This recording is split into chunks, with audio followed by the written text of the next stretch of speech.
ఈరోజు మనలో కొంతమంది అనారోగ్యం గుండా వెళుతున్నారు. ఎంతకాలం ఈ అనారోగ్యం? చచ్చిపోయేంత వరకు ఈ అనారోగ్యం నన్ను విడిచిపెట్టదా? ఈ రోగం నన్ను విడిచిపెట్టదా? చచ్చిపోయేంత వరకు ఈ ఆర్థిక సమస్యలు నన్ను విడిచిపెట్టవా? చచ్చిపోయేంత వరకు ఈ కష్టాలు నన్ను విడిచిపెట్టవా? ఎంతకాలం ఈ శ్రమ? ఎంతకాలం ఈ కష్టం? ఎంతకాలం ఈ బాధ?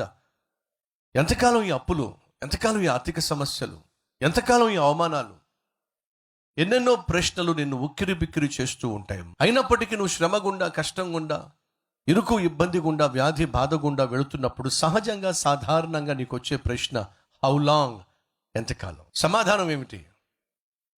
దేవుడే సమాధానం ఇస్తున్నాడు. ఏమిటట? కొంచెం కాలం, కొంతకాలం అయిన తరువాత ఆయనే సర్వకృపనిధి అగు దేవుడు మనలను స్థిరపరుస్తాడట, మనలను బలపరుస్తాడట. దేవునికి మహిమ కలుగునుగాక.